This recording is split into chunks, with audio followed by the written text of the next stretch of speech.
Radhe Radhe, good morning বন্ধুরা। কেমন আছো তোমরা সবাই? আশা করছি সবাই ভালো আছো। আজ ছিল শনিবার। দেখো সকালে ঘুম থেকে উঠেই ছেলেকে একটু আদর করে নিলাম ফার্স্টেই। তারপর সকালে উঠেই ফার্স্ট কাজ থেকে বিছানা গোছানো। বিছানাটা ভালো করে ঝেড়ে ঝুড়ে গুছিয়ে নিলাম। তারপর মাদুরটাও পাতিয়ে নিলাম, যেহেতু ছেলে সারাদিনে অনেক নোংরা করে। তারপর চলে গেলাম দোকানে থেকে ডিম নিয়ে এসে সিদ্ধ বসিয়ে দিয়ে মাকে দেখতে বলে ওকে রেডি করিয়ে জামা প্যান্ট ছেড়ে চলে গেলাম হাঁটতে। তো মাঠে গিয়ে ও তো খুব খেলাধুলা করছিল, খুব মজা করছিল। বাড়িতে তো আসতেই চাইছিল, এদিকে তো আসতেই হবে, আমি কাজে যাব, ওর পড়াতে হবে। নিয়ে চলে এলাম জোর করে। দেখো আসতেই চাইছিল না, বারবার ফিরে যাচ্ছিল। তো আমি জোর করে নিয়ে চলে এলাম বাড়িতে। নিয়ে এসে জল খাইয়ে নিলাম, জল খাইয়ে আমি একটু জল খেয়ে নিলাম। তারপর ওকে খাবার খাইয়ে নিলাম।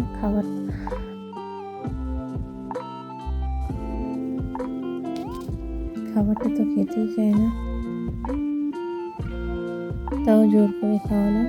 খাইয়ে এবার বই নিয়ে বসেছি। দেখো বইও পড়তে চায় না, ও এত দুষ্টু, তোমাদের সঙ্গে কী আর বলবো। দেখো আমাকে মারছে কীভাবে, তাও পড়ালাম। পড়াতে তো হবেই, এখন থেকে অভ্যাস না করলে হবে না। তো তারপর ঘরে কিছু কাজ বাজ ছিল, সেগুলো কমপ্লিট করে চান দান করে আমি রেডি হয়ে গেলাম কাজে যাওয়ার জন্য। দেখো আজ একটু প্রেশার থাকবে, তার জন্য একটু সকাল সকাল বেরিয়ে পড়লাম রেডি হয়ে। চলো দেখতে দেখতে চলে এলাম। দেখো হোটেলের কাছে সামনে দেখা যাচ্ছে আমাদের হোটেল। এবার আমি চেক ইন করে নেবো। চেক ইন করে ভিতরে ঢুকে গেলাম।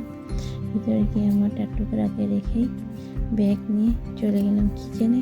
দেখো আজ ওয়েদারটা কত সুন্দর, এত হাওয়া দিচ্ছিল।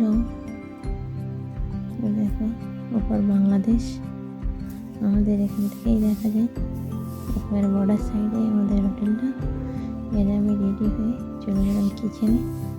আজ প্রচুর মাল জিনিস আনতে হবে, তো কিচেনে গিয়ে ব্যাগ নিয়ে চলে গেলাম আমাদের মেন কিচেনে মালপত্র আনতে।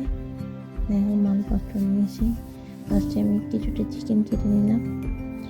চিকেন কেটে তারপর আরও কিছু মেজা ছিল, সেগুলো কমপ্লিট করলাম। কমপ্লিট করার পর তারপরে সকালে ব্রেকফাস্টে ছিল কাবলি চানা আর লুচি।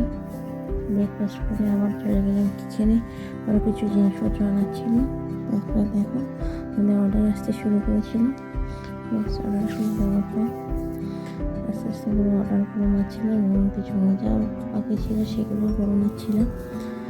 কারণ যারা যারা কিচেনে কাজ করে তারা তো জানেন যে কখন কী অর্ডার আসবে তার কোনো ঠিক নেই। তো মিজা অলরেডি আমাদের স্টকে রাখতেই হয়। তো তারপর কিছুটা চিকেন ম্যারিনেশন করে নিলাম। কিছু কাটিং ছিল, সেগুলো কমপ্লিট করে নিলাম।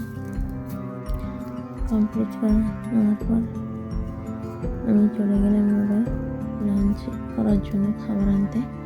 যেহেতু আমাদের স্টাফ কোয়ার্টারে যায় না মেয়েরা, তো তার জন্য আমি মেন কিচেন থেকেই খাবার নিয়ে আসি, ওখানে স্টাফের খাবার আসে। তো আমি চলে যাবো এবার খাবার আনতে। খাবার নিয়ে চলে এলাম।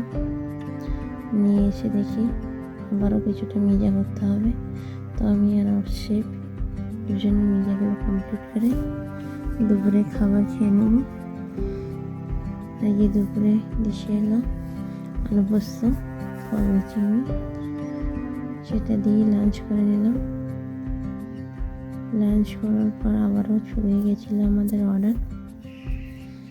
বেশ অর্ডারগুলো দেওয়ার পর দিতে অনেক লেট হয়ে গেছিলো, আমার ছুটির টাইম হয়ে গেছিলো।